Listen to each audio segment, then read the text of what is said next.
Hello दोस्तों, आज एक बार फिर हम लेके आए हैं आपके सामने नया टॉपिक सम्राट अशोक के बारे में। वो सम्राट अशोक, जिसको महान अशोक भी कहा जाता है, और जो प्रतियोगी परीक्षाओं के लिए महत्वपूर्ण क्वेश्चन हैं, सिर्फ हम उन्हीं को लेके आए हैं। लगभग 25 से 30 क्वेश्चन जो आपको कम समय में ज़्यादा नॉलेज देंगे।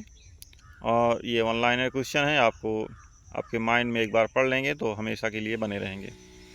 और कभी भी ये क्वेश्चन आएंगे तो आपको गलत करने के 0% चांस होंगे। तो चलिए शुरू करते हैं। सम्राट अशोक किस वंश के शासक थे? तो ये बार बार क्वेश्चन पूछा जाता है कि सम्राट अशोक किस वंश के शासक थे। तो आपको सही आंसर क्या लगाना है? मौर्य वंश के शासक थे। सम्राट अशोक के पिता का क्या नाम था? तो सम्राट अशोक के पिता का नाम था बिंदुसार। इनमें कन्फ्यूजन बिल्कुल मत होइएगा। इसमें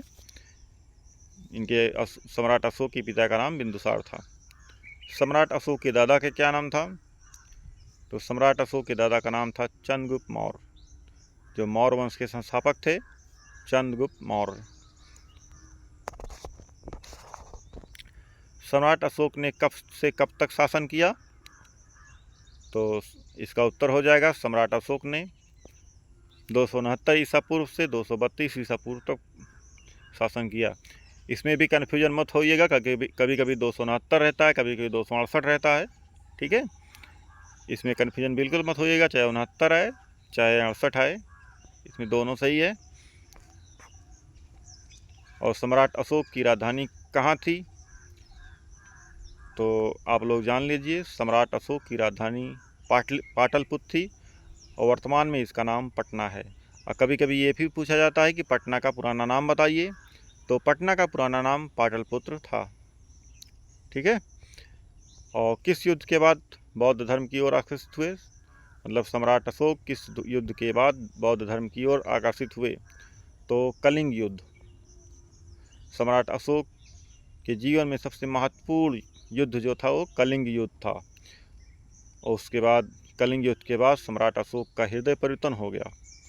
वहाँ पे युद्ध स्थल पे घायल सैनिकों और वीरगति को प्राप्त हुए सैनिकों को देख के उनका हृदय पिघल गया, इसलिए उन्होंने बौद्ध धर्म अपना लिया वहीं से।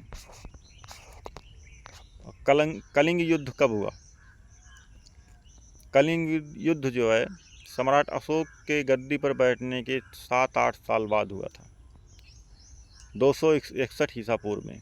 269 में वो गद्दी पर बैठे और 261 ईसा पूर्व में लगभग 8 साल बाद हुआ था। ठीक है। कलिंग युद्ध के बाद अशोक ने कौन सा धर्म अपनाया? ये भी आता है, क्वेश्चन बहुत बार पूछा गया है। कलिंग युद्ध के बाद अशोक ने कौन सा धर्म अपनाया? तो बौद्ध धर्म अपनाया था। अशोक किस नीति का प्रचार किया? अशोक ने धम्म नीति की प्रचार की। धम्म की नीति मतलब धर्म की नीति। अशोक के शिलालेख किस लिपि में लिखे गए हैं? अशोक के अधिकतर शिलालेख जो हैं ब्राह्मी और उत्तर पश्चिम में खरोष्टी में लिखे गए हैं।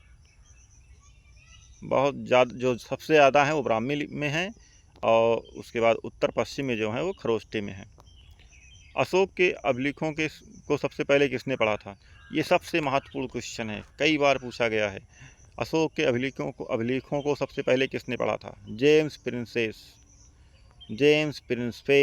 प्रिंसेस जो भी आता है, कभी कभी हिंदी और इंग्लिश में जानते हैं आप, हो जाता है कन्फ्यूजन, तो जेम्स प्रिंसेस रहेगा। ठीक है। अशोक के शिलालेखों में उन्हें किस नाम से संबोधित किया गया? ये भी क्वेश्चन बहुत बार पूछा गया है प्रतियोगी परीक्षाओं में। अशोक के शिलालेखों में उन्हें किस नाम से संबोधित किया गया है, बताया गया है, बुलाया गया है, ठीक है, लिखा गया है? तो उसमें उनका क्या नाम था? देव नाम प्रियदर्शी। देव नाम प्रियदर्शी। ठीक है, चलिए आगे बढ़ते हैं। अशोक ने कितने स्तूप बनवाए थे? देखिए, इसकी कोई गिनती नहीं है, लेकिन परंपरा के अनुसार जो इसका आता है, अशोक ने लगभग 84,000 स्तूप बनवाए थे, और कुछ स्तूप अभी भी हैं। ठीक है। सारनाथ का स्तंभ, सिंह स्तंभ किसका प्रतीक है? सारनाथ का सिंह स्तंभ किसका प्रतीक है? भारत का राष्ट्रीय प्रतीक है। इसका उत्तर होगा भारत का राष्ट्रीय प्रतीक है। जो भारत का राष्ट्रीय प्रतीक लिया गया है वो सारनाथ के सिंह स्तंभ से ही लिया गया है। इसको भी आप मत भूलिएगा, ये भी बहुत महत्वपूर्ण क्वेश्चन है। हम इसमें वही क्वेश्चन बता रहे हैं जो एकदम महत्वपूर्ण, परीक्षा की दृष्टि से एकदम महत्वपूर्ण है, जो बार बार रिपीट किए गए हैं। ठीक है। अशोक चक्र में कितनी तीलियाँ होती हैं? जो हमारे राष्ट्रीय ध्वज में अशोक चक्र है उसमें 24 तीलियाँ होती हैं। इस क्वेश्चन को कई बार कई तरीके से पूछा जाता है कि हमारे राष्ट्रीय ध्वज में जो चक्र है उसमें कितनी तीलियाँ होती हैं, जो अशोक चक्र है उसमें कितनी तीलियाँ होती हैं, और सारनाथ का सिंह स्तंभ जो है उसमें उस प्रतीक में कितनी तीलियाँ हैं। तो सब में जो है आंसर एक ही रहेगा, 24 तीलियाँ। चलिए आगे बढ़ते हैं। भारत के राष्ट्रीय ध्वज का अशोक चक्र कहाँ से लिया गया है? देखिए, ये सारनाथ से संबंधित बहुत सारे क्वेश्चन आते हैं। तो भारत के राष्ट्रीय ध्वज का अशोक चक्र कहाँ से लिया गया है? सारनाथ के अशोक स्तंभ से। इसको भी मत भूलिएगा, ठीक है, बहुत महत्वपूर्ण क्वेश्चन है। अशोक ने तीसरी बौद्ध संगीत कहाँ कराई? जो तीसरी बौद्ध संगीत हुई थी अशोक के समय में हुई थी, और इसको अशोक ने कराया था पाटलिपुत्र में। लगभग 251 या 52 ईसा पूर्व में कराया था।